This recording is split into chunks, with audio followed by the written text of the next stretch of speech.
ये मॉडर्न सोमनाथ मंदिर जो अपनी प्राण प्रतिष्ठा के अब 75 साल पूरे करने जा रहा है, तब यहाँ पर सोमनाथ में कुछ ऐसे भी लोग हैं जिन्होंने उस प्राण प्रतिष्ठा महोत्सव को देखा था 1951 में, उसके साक्षी रहे थे। ऐसे ही एक व्यक्ति हैं भास्कर भाई वैद, जो उस वक्त शायद 10 साल के रहे होंगे, और उन्होंने ये जब प्राण प्रतिष्ठा हुई थी तब कौतूहलवश आके यहाँ पे देखा था उसे। तो हम सबसे पहले जानना चाहेंगे भास्कर भाई से। भास्कर भाई, ये बताइए कि उस वक्त क्या माहौल था, और आपको पता था क्या होने जा रहा है, क्या इतिहास बन रहा है? हमारे गांव में इतना बड़ा प्रसंग शायद शायद इतिहास में उस समय पहली बार हुआ था। अरे हमारे परिजन उस समय मुझे ले गए कि चलो देखने लायक है, दर्शन लायक है, तो मैं उनके साथ आया था। मैं 10 साल का था, फिर भी मेरी स्मृति उस समय अच्छी थी कि मैं समझ सकता था।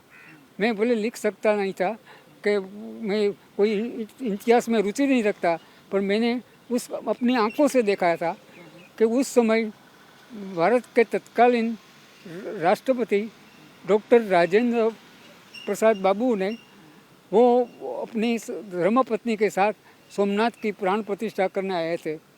उस दिन 11/5/1951 थी।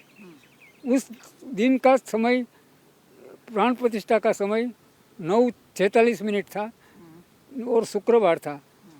कहा जाता है कि समय और वार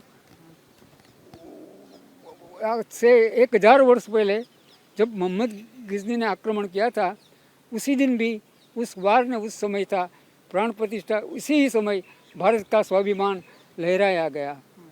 उस कैसा माहौल कैसा था उस वक्त, आपने क्या देखा, क्या था वहाँ? माहौल ऐसा था, इतना बड़ा माहौल था कि दुनिया आज आज़ादी मिली और दूसरी आज़ादी मिली, ऐसा माहौल हर चेहरे के में हर्ष था। सिर्फ एक मंदिर का प्रतिष्ठा समारोह नहीं था। मंदिर का प्रतिष्ठा समारोह तो हर गांव होता है, होते ही रहेगा, पर एक राष्ट्र की अस्मिता का और राष्ट्र की पुनः निर्माण का ये प्रश्न था, इसलिए उसका बड़ा माहौल था। समुद्र में चारों ओर मछुआरे अपनी बोटों के लेकर उसमें खड़े थे और उसने जय सोमनाथ अर्धचंद्राकार हजारों मछुआरे लोग अपने दूर से, ये जो समुद्र है, हाँ समुद्र है जो, हाँ चारों तरफ ने उस सोमनाथ के निकट, समुद्र निकट ही सोमनाथ मंदिर आया है, जिससे ये प्रॉपर अरेंजमेंट उसने भाव से की थी। और मंदिर के परिसर में एक तोप गाड़ी रखी थी, और उस ज़माने में तोप की सलामी एक बड़ी चीज़ कहा ली जाती थी। तो उस समय में अद्यतन आयुध भी बनाया जाता था, और उसमें और 101 तोपों की, जब राष्ट्रपति ने गर्भगृह से बाहर निकले तो उसने जाहिर किया तब प्राण प्रतिष्ठा हो गई है, तो सब ने जय सोमनाथ ललकारा और 101 तोपों की सलामी एक बाय एक गूंजती रही और आकाश गुम्बद से भरता रहा। और तो 101 तोपों की सलामी उस वक्त दी गई थी। तो कैसा, मतलब जो लोग यहाँ पे आए हुए थे, गांव के जो लोग थे, उन कैसा, उनके मन में क्या अनुभूति? का मन में जो तोप देखना भी एक जिज्ञासा थी, और हर एक तोप की एक झंझनाहट आदमी के भक्ति की उर्मी जगाती थी। और उसने कहा कि तोप हर मंदिर में नहीं फूटती है, और सौराष्ट्र और गुजरात में उसी दिन अपील भी की गई थी कि सोमनाथ की प्रतिष्ठा 9:46 बजे होने वाली है 11 तारीख को, तो आप अपने मंदिर में जप तप करिए, आरती करिए और अपने। अच्छा, सिर्फ सोमनाथ ही नहीं, पूरे गुजरात में माहौल? हाँ, अपील की गई थी, और ऐसे कई मंदिर ने फॉलो भी किया, उसकी जानकारी भी उस समय दी गई है। अब कई अखबारों ने अपने हेडिंग में भी सोमनाथ का मंदिर का पुनर्निर्माण की नोंद ली थी। पूछ रहा था कि सोमनाथ शहर में, सोमनाथ मंदिर के आसपास का जो वातावरण है, उसमें क्या बदलाव आया इतने सालों में? सोमनाथ मंदिर के वातावरण में आसमान और ज़मीन का फेरफार आया है, और खुशबू गुजरात की, सोमनाथ ट्रस्ट के ट्रस्टियों के विकास की, और नरेंद्र मोदी ने जब ये संभाला तो विकास की बौछार लगा दी है। यहाँ एक रेलवे स्टेशन था, उसको दूर करके रीडेवलपमेंट करके नरेंद्र मोदी एक ऐसा कोई मेट्रो सिटी में बना है, ऐसा स्टेशन रेलवे स्टेशन बना रहा है, वो भी चल रहा है। एक नया सर्किट हाउस समुद्र किनारे लगा हुआ है, वॉकवे इधर लगा है, वॉकवे के अंदर हनुमान जी की विराट मूर्ति भी स्थापित की गई है। और यहाँ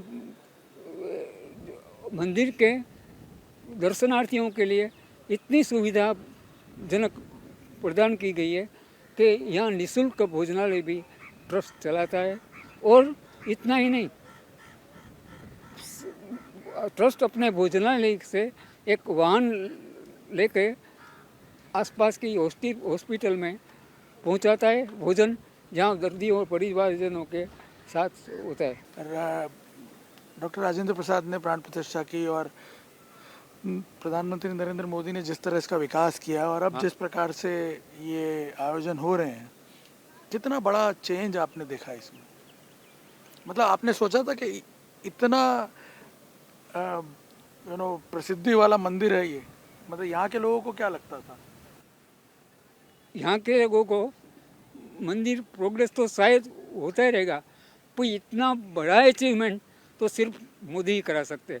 मैं बिन पार्शलिटी करता हूँ, कहता हूँ कि उसका एक निर्णय लेता है ना, उसका माइंड में जो आता है कि ये काम करना है, तो वो करके सिर्फ दिखा देता है कि इतने शॉर्ट पीरियड में उसका हो जाना चाहिए, तो वो करके ही रहेगा। तो यहाँ क्या देखा मंदिर में आपने? मंदिर में अभी हर एक सम को सुवर्णमय जड़ा गया है। मंदिर में अब हम आसानी से दर्शन कर सके। दूसरे मंदिर में कई असुविधा भी होती है, मगर यहाँ ढाड़ स्लोब ऐसा बनाया गया है कि अब मंदिर में दाखिल होते ही हम भगवान का दर्शन तो सिर्फ एंट्री लेते ही हो जाती है, और सर्कुलेशन की तरह हर एक आदमी दर्शनार्थी घूमता रहता है, एक बाय। अरे कोई बिना दर्शन तो कोई जा ही नहीं सकता। यहाँ की व्यवस्था। आपको क्या लग रहा है, मतलब अब इसको मंदिर को इसका उचित सम्मान मिल रहा है? मतलब मंदिर को उचित सम्मान नहीं, को राष्ट्रीय सम्मान और एक राष्ट्र की धरोहर, राष्ट्र की अस्मिता समान सम्मान मिलता है। कोई एक only not temple but it is राष्ट्रीय टेम्पल कहूँ तो कोई हर्ज नहीं मुझे।